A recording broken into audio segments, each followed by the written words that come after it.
جی بسم اللہ الرحمن الرحیم۔ السلام علیکم ناظرین، کیسے ہیں آپ؟ ٹھیک ہیں؟ امید ہے آپ نے ویکینڈ اچھا گزارا ہوگا اور آپ نے ہفتہ اور اتوار کو سیاسی سرگرمیوں کے حوالے سے جو جلسے جلوس اور ریلیاں نکالی گئی ہیں اس کا بھی آپ کو علم ہوگا، کیونکہ اب انتخابات میں دن بہت کم رہ گئے ہیں اور جماعتوں نے اپنی تیاریاں مزید تیز کر دی ہیں۔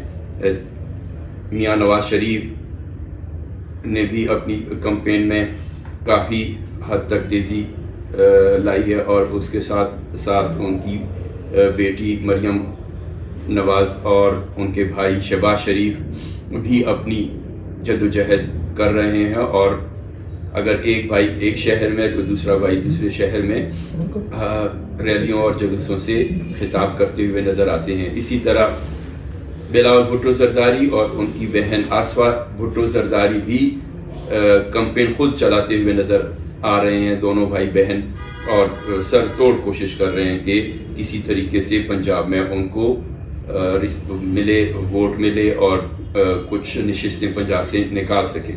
تحریک استحکام جو کہ تحریک انصاف کے منحرفین ممبران کہہ لیں، عہدیداران کہہ لیں، یا قومی اسمبلی یا صوبائی اسمبلیوں کے اراکین پر مشتمل جماعت ہے، جس کو ابھی لگتا یہ ہے کہ وہ زیر اثر آنا چاہتے ہیں مسلم لیگ نون، کیونکہ وہ ترین صاحب جہانگیر ترین خود ہر جگہ یہ کہتے ہوئے، ہر خطاب میں یہ کہتے ہوئے نظر آتے ہیں کہ ہم مسلم لیگ نون کے ساتھ مل کر حکومت بنائیں گے۔ یعنی ان کو بظاہر ان کی سیٹوں سے بھی پتہ چلتا ہے کہ وہ انتخابات میں کتنی بڑی جماعت بن کر سامنے آئیں گے، لیکن ان کو ایک سپورٹ چاہیے مسلم لیگ نون سے، یا وہ مسلم لیگ نواز شریف کے کیا ہوں گے سٹیپنی جس کو کہیں، کہ اگر نواز شریف کو ضرورت اس کی بڑی اس کے ساتھ اتحاد کی حکومت بنانے میں، کو ایلیشن گورنمنٹ، تو تب ان کو ساتھ ملائیں گے۔ لیکن یہ کہنا ابھی قبل از وقت ہے کہ نواز شریف صاحب جب انتخابات اگر وہ اکثریت حاصل کر لیں، سادہ بھی اکثریت حاصل کر لیں، ان کو پھر اپنے ساتھ لے کر چلتے ہیں یا نہیں، کیونکہ اس طرح کی جو جماعتیں ساتھ اٹیچ ہوتی ہیں وہ بعد میں مسائل پیدا کرتی ہیں، اور خاص طور پر جو نقطۂ نظر یا جو سوچ میاں نواز شریف کی ہے، اس طرح کے سیاستدانوں کے لیے تو یہ بہت مشکل ہوتا ہے ایسی جماعتوں کو ساتھ لے کر چلنا۔ اس کے علاوہ جو پوزیشن ہے آزادوں کی، آزاد امیدوار جن کو آزاد کر دیا گیا، کیسے آزاد کیا گیا؟ پارٹی سے آزاد کیا گیا یا سیاسی طور پر عمران خان کے۔ اس کے علاوہ اب رہی بات آزاد امیدوار جو کہ بلہ چین جانے کی وجہ سے ان کو مجبوراً آزاد پلیٹ فارم استعمال کرنا پڑا، وہ ایک طرف پاکستان تحریک انصاف کی قیادت کی یہ ایک سوچ ہے، یا وہ یہ سمجھ رہے ہیں کہ جب یہ اگر ان کو فتح حاصل ہوتی ہے تو انہوں نے تحریک استحکام کو ہی جوائن کرنا ہے انتخابات کا مرحلہ مکمل ہونے کے بعد۔ لیکن دوسری طرف آصف علی زرداری، جن کو بہت بڑا سیاست کا پنڈت کہا جاتا ہے، پنڈت شاہ صاحب میں نے کہا، بالکل ٹھیک ہے، بہرحال میرے منہ پہ یہی لفظ آیا، بالکل ٹھیک ہے، تو ان کی ڈگریاں اتنی زیادہ ہیں کہ ان کی نظر یہ ہے، یا وہ یہ سمجھ رہے ہیں کہ جب یہ کامیاب ہوں گے تو یہ اب وہ خریدیں گے، کیسے ان کے پاس آئیں گے یہ لازم بات ہے، وہی جانتے ہیں۔ لیکن کہا یہ جاتا ہے کہ زرداری صاحب نے ان پہ نظر رکھی ہوئی ہے، اور وہ خوش بھی ہیں کہ یہ اتنی بڑے پرندے مجھے میری جال میں آ جائیں گے۔ جال ان کا ہمیشہ میرے خیال میں تیار رکھا ہوا ہوتا ہے، جال میں پرندے پھنسانے کا گر ان کو آتا ہے۔ تو آئیں دیکھتے ہیں، ابھی تینوں جماعتوں نے، پاکستان مسلم لیگ نے، پاکستان پیپلز پارٹی نے اور تحریک انصاف نے، اور اس کے علاوہ جماعت اسلامی، فضل الرحمان، اور یہ سب نے اپنے اپنے منشور عوام کے سامنے رکھ دیے ہیں۔ ہمارے ساتھ اس وقت شریک گفتگو ہیں سید آصف سینئر صحافی ہیں، آئیں ان سے ڈسکس کرتے ہیں کہ ان کو کن کا منشور زیادہ اچھا لگا۔ شکریہ، بہت مہربانی، آپ نے موقع دیا گفتگو کا، لیکن ابھی ہمیں دیکھنا پڑے گا، موازنہ بھی کرنا پڑے گا اور توازن بھی دیکھنا پڑے گا کس کا منشور کتنا پاورفل ہے۔ جیسے کہ آپ نے خود کہا، پہلا منشور ہم دیکھتے ہیں پاکستان مسلم لیگ نون کا، بڑا اچھا منشور ہے ان کا، لیکن بہت سے نکات ایسے ہیں کہ جن پہ ہم بات کر رہے ہیں کہ وہ امپاسبل ہے۔ جیسے کہ یہ کہہ رہے ہیں کہ پہلے سال ہم 10% مہنگائی کم کریں گے، کس طرح مہنگائی کم کریں گے؟ اس طرح انہوں نے کہا 30% بل کم کریں گے بجلی اور گیس کے، کس طرح کم کریں گے؟ آخر اس کی کوئی لاجک، کوئی میکینزم دینا پڑے گا ان کو۔ اسی طرح پاکستان پیپل پارٹی جو ہے وہ کہتے ہیں کہ 300 یونٹ فری دیں گے سولر سے، یہ انہوں نے مغالطہ ڈالا ہوا ہے کہ 300 یونٹ پینل سولر سے کیسے دیں گے؟ ہمارے پاس کیا اتنا سولر ہے کہ ہم 300 یونٹ ہر گھر کو فری دے سکیں؟ اور اگر الیکٹریسٹی سے دیں گے تو وہ کیسے پاسبل ہے؟ اس طرح وہ کہتے ہیں کہ ہم تنخواہیں ڈبل کر دیں گے، آئی ایم ایف ہمیں چلاتے ہیں، ہم آئی ایم ایف کی ڈکٹیشن پہ چلتے ہیں کہ تنخواہیں کم کریں، یہ کم کریں، یہ سبسڈی کٹ کر دیں، تو ہاؤ اٹ پاسبل کہ تنخواہیں ڈبل کریں گے؟ ہر خزانہ کہاں سے آئے گا؟ اسی طرح تیسرا آ جاتا ہے تحریک انصاف۔ تحریک انصاف نے بڑا اچھا منشور دیا، کم دیا ہے، تھوڑا دیا ہے لیکن اچھا دیا ہے، لیکن انہوں نے بھی وہ کوئی خاص بات نہیں کی، چونکہ سب سے بڑی بات ہے ملک کے اندر جب تک ریونیو جنریٹ نہیں ہوگا تب تک آپ کسی بھی چیز کو ٹھیک نہیں کر سکتے۔ آپ کے گھر کے اخراجات چلانے کے لیے ضروری ہے کہ اس کے لیے آمدن بھی ہو، لیکن کسی بھی پارٹی نے آمدن کے حوالے سے کوئی گوشوارے داخل نہیں کیے کہ وہ کس طرح آمدن کو بڑھائیں گے پاکستان کو۔ ہاں، پاکستان مسلم لیگ نون نے یہ ضرور کہا ہے کہ ایکسپورٹ بڑھائیں گے تاکہ اس کا توازن برقرار رکھ سکیں، امپورٹ کا اور ایکسپورٹ کا، تاکہ ایکسپورٹ بڑھے گی تو ڈالر جو ہے وہ کنٹرول ہو سکے گا۔ یہ ایک اچھا اقدام ہے۔ اسی طرح پاکستان مسلم لیگ نے یہ بھی کہا ہے کہ راولپنڈی، اسلام آباد، لاہور، کراچی کو ہم وائی فائی فری کر دیں گے۔ یہ پاسبل نہیں ہے۔ یہ تو نہیں نا کہ اب ہم ڈسکس کریں کہ وائی فائی فری کر دیں گے، یہ نہیں۔ آپ یہ بتائیں کہ آیا انہوں نے کوئی چیز ٹھوس ایسی پیش کی ہے کہ جو سامنے ہوگی؟ جو آپ نے ایکسپورٹ کا ذکر کیا، تو ایکسپورٹ کیا کریں گے؟ آپ نے دیکھا کہ 16 مہینے ان کی حکومت رہی، تو یہ تو ایک جو سبسڈیاں گورنمنٹ سبسڈیز دیتی رہی ہے مختلف دور میں ادوار میں حکومتیں، تو وہ تو ساری سبسڈیز ختم ہو گئی ہیں۔ تو اب یہ عوام کو یہ لارا لگانا کہ جی ہم اب آپ کو 300 یونٹ فری دیں گے، یہ کہاں سے؟ وہ تو میں نے پہلے ہی کہہ دیا کہ امپاسبل ہے کہ 300 یونٹ فری دیے جائیں، لیکن جو بات ہم کر رہے تھے ایکسپورٹ کے حوالے سے، انہوں نے 2 طریقے بتائے، ایک تو ایکسپورٹ کریں گے، دوسرا ایکسپورٹ مین پاور کریں گے۔ پاکستانی مین پاور جو ہے اس کے لیے نئی منڈیاں تلاش کریں گے، African countries, Middle East, Central Asia, وہاں پہ کوشش کریں گے کہ ہم اپنی برآمدات جو ہے دن بدن بڑھا سکیں۔ مین پاور کی برآمد پہ آگئے۔ مین پاور دیکھیں، باقی جو ممالک ہیں وہ مین پاور برآمد نہیں کرتے، وہ اپنا پروڈکٹس جو ہیں ان کے یا اجناس ہوتے ہیں یا کوئی معدنیات ہوتے ہیں، وہ چیزیں ایکسپورٹ کر کے آپ کو سرمایہ شاہ صاحب بالکل آپ نے ٹھیک کہا، لیکن ہمارے پاس جو مین پاور ہے نا وہ افرادی قوت ہے، وہ سب سے زیادہ ہے۔ جو جہاں تک میں جانتا ہوں تو جن ممالک کا آپ نام لے رہے ہیں اس میں تو افرادی قوت پاکستان سے جاتی نہیں ہے۔ دیکھیں مڈل ایسٹ میں ہم تقریباً 9 لاکھ بندے ہر سال بھیجتے ہیں، 9 لاکھ بندہ ہر سال ہم مڈل ایسٹ میں بھیجتے ہیں، تو یہ اس تعداد کو اگر بڑھایا جائے۔ مڈل ایسٹ میں آپ اس لیے بھیجتے ہیں کہ مڈل ایسٹ میں ایک ضرورت ہے۔ اب آپ کے جو ہمارے پاکستانی ورکرز ہیں نہ ٹرینڈ ہوتے ہیں نہ کیا ہوتے ہیں، وہ دوسرے، یہ ایک الگ ٹاپک ہوتا ہے، ہم اس کو ڈسکس نہیں کرتے۔ ہم نے یہ دیکھنا ہے کہ آنے والے الیکشن میں عوام کے ساتھ جو وعدے کیے جا رہے ہیں وہ کیسے پورے ہوتے ہیں۔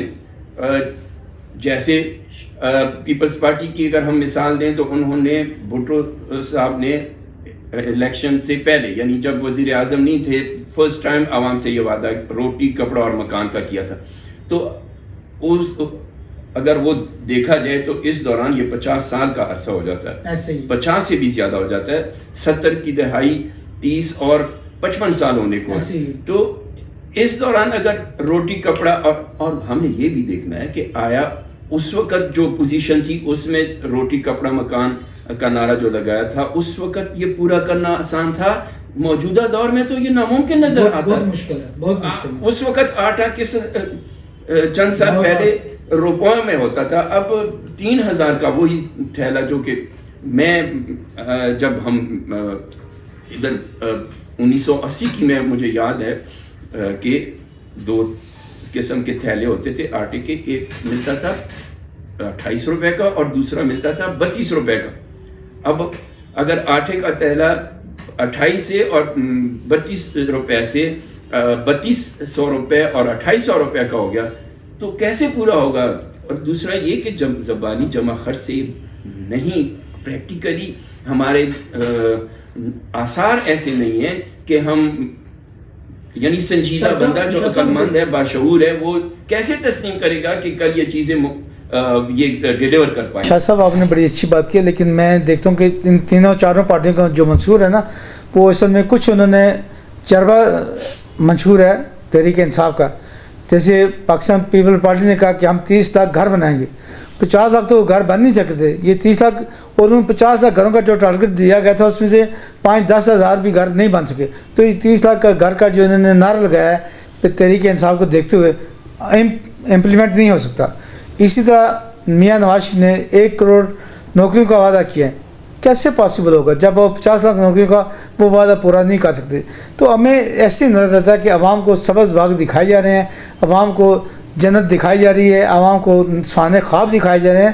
تو ایسا پاسبل نہیں ہوتا. جب بھی دنیا میں دیکھیں، جب بھی بڑی پارٹیاں آتی ہیں اپنا منشور دیتی ہیں، وہ اتنا نزدیک ترین دیتی ہیں جسے کہتے ہیں کہ جینون منشور دیتے ہیں کہ ہم اس کو کس حد تک پورا کر سکیں گے. لیکن ان تمام نے کوئی میکینزم نہیں دیا کہ اپنے منشور کو پائے تکمیل تک پہنچانے کے لیے، اس کو عملی جامہ پہنانے کے لیے کیا اقدامات کریں گے تاکہ وہ بہتر طریقے سے اس کو ہم عملی منشور کو بہتر کر سکیں. تو یہ دیکھنا پڑے گا کہ ایسا کیسے ممکن ہے. کوئی ہمارے پاس ابھی نہ انڈسٹریل انقلاب ہے، نہ ہمارے پاس آئی ٹی کا انقلاب ہے. میں خود یہ سمجھتا ہوں کہ جب تک آئی ٹی کا انقلاب نہ آئے، جب تک انڈسٹریل انقلاب نہ آئے اس ملک میں، جب تک جنریشن نہ ہو، ریونیو جنریٹ نہ ہو، تب تک آپ نہیں سمجھ سکتے کہ اس ملک کی حالت بہتر ہو سکے، اس ملک کے عوام کی حالت بہتر ہو سکے، اور نہ ہی اس ملک کے کرپشن ختم ہو سکے. کیونکہ کرپشن ایک بہت بڑا ایلیمنٹ ہے جو اس ملک کے اندر بڑی بری طرح سرید کر چکا ہے.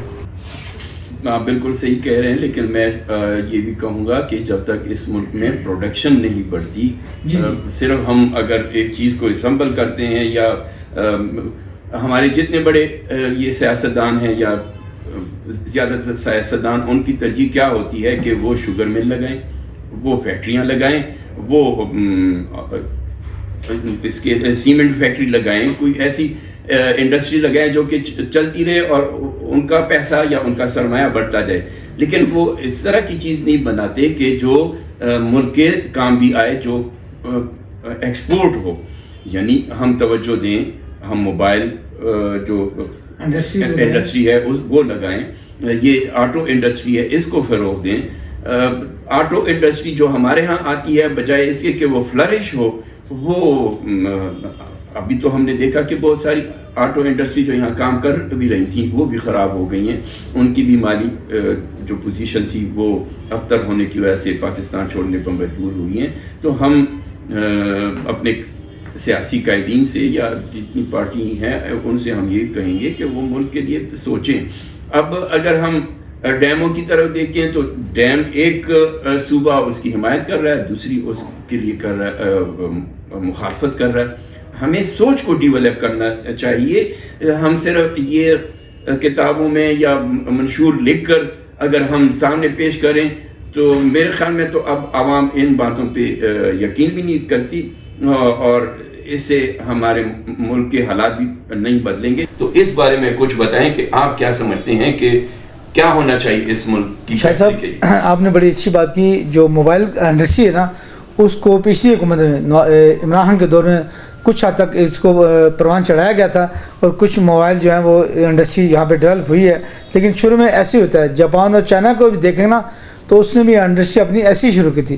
تو انشاءاللہ یہ بڑا اچھا قدم اٹھایا ہے عمران خان صاحب نے کہ موبائل انڈسٹری کو یہاں پہ فروغ دیا اور وہ موبائل آنا بھی شروع ہو گیا مارکیٹ کے اندر. تو یہ ایک اچھا قدم ہے. لیکن جو آپ نے بات کی، لیکن اس سے پہلے میں بات یہ کرنا چاہوں گا، جب تک کرپشن ختم نہیں کریں گے، دیکھیں پی آئی اے کرپشن کا گڑھ ہے، ریلوے کرپشن کا گڑھ ہے، اسٹیل مل کرپشن کا گڑھ ہے. یہ 3-4 ادارے اتنے بڑے ہیں جو ملک کا خسارہ ایک طرف اور ان کا صرف خسارہ ایک طرف. جب اس خسارے کو کم نہیں کیا جائے گا، لیکن کسی بھی پارٹی نے اپنے منشوروں کے اندر کرپشن کے خاتمے کے لیے کوئی بات نہیں کی ہے، کوئی میکنزم نہیں دی ہے، کوئی ٹارگٹ نہیں دی ہے. تو یہ بڑا ضروری ہے کہ اس کرپشن کو ختم جب تک نہ کیا جائے یا کم نہ کیا جائے تب تک یہ بہتر صورتحال پیدا نہیں ہو سکتی. اور اگر ہم جلسوں کو دیکھیں تو جلسوں میں صرف اب 12 سے 11 دن رہ گئے ہیں الیکشن کے لیے. ان میں ہم جلسوں کو دیکھیں تو جیسے ہم نے خود کہا کہ ہر پارٹی اپنا جلسے کر رہی ہے، اور جیسے کہ زرداری صاحب بڑے پنڈت ہیں، جیسے آپ نے بڑا اچھا لفظ استعمال کیا، اور مار داڑ کے اور اکٹھ کرنے کے اور لوگوں کو خریدنے میں بڑے ماہر مانے جاتے ہیں. اور انہوں نے بھی کل ہب میں جو جلسہ کیا وہ کوئی اتنا پر اثر نہیں تھا. اسی طرح جو مریم نے جلسہ کیا اپنا آباد میں وہ بھی کوئی اتنی جاندار نہیں تھا. اسی طرح پیپل پارٹی اور نون لیگ نے جو لیاقت باغ میں جلسے کیے وہ بھی عوام کو اٹریکٹ نہیں کر سکے. شاید عوام کے اندر ان کا پیغام اچھی طریقے سے جا نہیں سکا، یا عوام نے ان کے پیغام کو اچھی طریقے سے لیا نہیں ہے. بھارت جو سیالکوٹ کا جلسہ تھا پاکستان مسلم یونین کا، جس میں تینوں قائدین کے شہباز شریف، نواز شریف اور مریم تھے شامل تھی، وہ ایک اچھا جلسہ تھا. لیکن کسی ایک جلسے کو دیکھ کے ووٹ کے توازن کو اس میں قائم نہیں کیا جا سکے، ووٹ وہاں پہ زیادہ ہو گئے. لیکن چونکہ ہمارے یہاں یہ بھی ایک بڑی ریت ہے کہ لوگ ووٹ الیکشن دیکھنے جاتے ہیں، لوگوں کو سننا جاتے ہیں، لیکن ووٹ بہرحال وہ کسی اور کو دیتے ہیں. ووٹ کا فیصلہ وہ خود کرتے ہیں. ووٹ جو صندوقوں سے نکلتا ہے وہ کسی اور مد میں آتا ہے. اسی طرح آپ نے بات کی جماعت اسلامی کی، جماعت اسلامی اور ایم کیو ایم بڑی اچھی اپنی کمپین چلا رہی ہے. جو ان کا لیول تھوڑا سا ہے محدود لیول ہے، جیسے کہ ایم کیو ایم کراچی میں ورکنگ کرتی ہے، اور جمعیت علماء اسلام یا بلوچستان میں کرتی ہے یا پشاور میں کرتی ہے. تو ان کی اچھی کمپین چل رہی ہے جس لیول وہ کرنا چاہ رہے ہیں. اس سے زیادہ میں یہی کہوں گا کہ آنے والا الیکشن باہر ایک نئی جمہوری حکومت کا قیام ہوگا، اور اس ملک کے لیے اثر انداز اچھا ہوگا، چونکہ اس میں جو ہمارے ملک ہیں، پڑوسی ملک ہیں یا اسلامی ملک ہیں یا یورپین ملک ہیں، ان کا ایک اعتماد بحال ہوگا عوامی جمہوری حکومت پہ، اور انشاءاللہ اس کے بہت اچھے اثرات مرتب ہوں گے. یہ جو ہمارے سیاسی جماعتوں کا رویہ ہے، جو ہم نے ابھی پی ڈی ایم کی صورت میں دیکھا کہ ایک ایسی یعنی یکجان ایک ہی نظر آ رہے تھے. یعنی یہ تفریق ہی ختم ہو گئی تھی کہ یہ پیپلز پارٹی ہے، یہ مسلم لیگ ہے، یہ جماعت اسلامی تو خیر حصہ نہیں تھی، فضل الرحمان گروپ اور ایم کیو ایم. اگر جب ہم دیکھتے تھے کہ جب ڈسکشن کہیں ہوتی تھی، سوال پوچھا جاتا تھا پلوشہ سے، تو عظمیٰ بخاری صاحبہ جواب دیتی تھیں. اگر عظمیٰ بخاری صاحبہ سے جواب ہوتا تھا مسلم لیگ نون کا، تو جواب دیتی تھیں پلوشہ خان. تو اتنے شیر و شکر ہو گئے تھے. لیکن اب جب ہم دیکھ رہے ہیں کہ یہ اب مقابلے میں الیکشن لڑ رہے ہیں ایک دوسرے کے، تو ایک دوسرے پہ جو ماضی میں یہ الزام لگاتے رہے سڑکوں پہ گھسیٹنے کے، پیٹ پھاڑنے کے، اور یہ وہ اسی طرح کے چور اور ڈاکہ زن ہیں، چور ہیں، یہ الزامات انہوں نے پھر شروع کر دیے. اور اب حیرانگی یہ ہو رہی ہے کہ پوچھا بھی جاتا ہے کہ آیا کل یہ پھر ایک ساتھ بیٹھیں گے اور پھر اسی طرح شیر و شکر ہوں گے. آپ کیا کہتے ہیں کہ ان کو یہ چیز زیب دیتی ہے اس طرح ایک دوسرے پہ الزامات کی بوچھاڑ کرنا، اور بغیر ثبوت کے؟ اگر ان کے پاس ثبوت ہیں تو پھر تو قوم کا اللہ ہی حافظ ہے، ملک کا بھی اللہ حافظ ہے. ذرا بتائیں کہ یہ کیا معاملہ ہے؟ بڑی اچھی بات ہے آپ نے کی، بہت اچھی بات کی. الیکشن سے پہلے اختلافات نمایاں کرنے پڑتے ہیں، چونکہ انہوں نے ووٹ دینے تھے. اگر بلاول نواز شریف پر نقطہ چینی نہیں کریں گے تو وہ کہیں گے یہ تو دونوں ایک ہی جماعت ہیں. جیسے پہلے ایک لفظ استعمال ہوتا تھا فرینڈلی اپوزیشن، تو یہ اس وقت فرینڈلی اپوزیشن نہیں ہے، یہ مخالفت کر رہے ہیں، مخالفت برائے مخالفت ہیں. چونکہ بلاول کے اندر کوئی ایسا پوائنٹ نہیں ہے، جتنے بھی اس نے پوائنٹ اٹھائے ہیں. مخالفت اس طرح عوام کے سامنے کرنا آپ سمجھتے ہیں جائز ہے؟ نہیں، عوام آپ نے نہیں ہونا چاہیے، عوام اس کو بڑے اچھے طریقے سے سمجھتے ہیں. آصف صاحب بات یہ ہے کہ اس وقت مجھے یاد آ رہا ہے مولا علی علیہ السلام کا یہ قول کہ جس کو آپ دھوکہ، یعنی ایک شخص اگر کسی دوسرے شخص کو دھوکہ دیتا ہے تو وہ یہ سمجھے کہ میں نے اس کو دھوکہ دے دیا، اور یہ نہ سوچے کہ یہ شخص جس کو میں نے دھوکہ دیا ہے یہ کتنا مجھ پہ اعتبار کرتا تھا، یا اس کا کتنا مجھ پہ اعتبار ہے، اور اس اعتبار کو میں نے ٹھیس پہنچایا. تو اس وقت یہ آتے ہیں عوام کے سامنے، اس عوام ان سے یہ جو ان کی باتیں ہیں، یہ ان کے منشور ہیں، یہ کیا ہیں؟ عوام کے ساتھ وعدہ، ملک کے ساتھ وعدہ، قوم کے ساتھ وعدہ. جب یہ اقتدار میں آ کر اس کو ایفا نہیں کریں گے تو امام کا وہی قول کہ وہ کیا سمجھ رہے ہیں، اور یہ حقیقت ہے. یہ تو شروع سے کہا جاتا ہے کہ جی فلاں شخصیت جو بہت بڑا نام تھا یا ہے، ابھی بھی اس کے زندہ ہونے کی مثالیں دیتے تھے کہ جب وہ تقریر کرتے تھے، بعد میں جب لوٹتے تھے اپنے چند جنگوں پہ، تو ہم نے بھی دیکھا کہ وہاں وہ کہتے تھے نہیں جی بس یہ تو سمجھا کرے نا، وہ ہوتا کہاں ہے، عوام کو ہم نے بس ایک نعرہ دیا. تو اس مطلب یہ ہے کہ اس طرح دیکھا جائے تو وہ تو یعنی کھلم کھلا عوام کو دھوکہ دے رہے ہیں.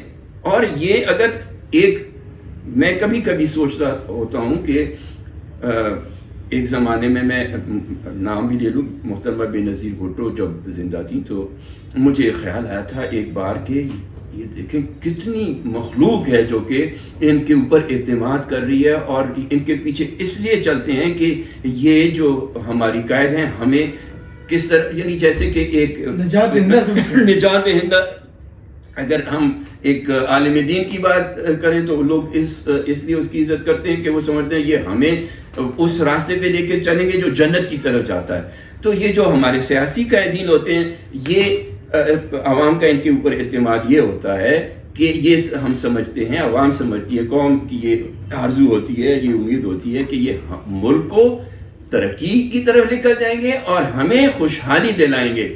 لیکن اگر وہ یہ منشور اس لیے عوام کے سامنے پیش کرتے ہیں کہ بس صرف کتاب کے اوپر پرنٹنگ کی شکل میں ہے، اور اس کا کوئی وہ جانتے ہیں، اگر وہ جانتے بھی ہیں کہ یہ ہم جو بیان کر رہے ہیں ممکن نہیں ہے، تو آیا آپ سمجھتے ہیں، آپ اتفاق کرتے ہیں کہ وہ عوام کو دھوکہ دے رہے ہیں، ملک کو، قوم کو دھوکہ دے رہے ہیں؟ اور ایسے لوگ جو کہ اپنی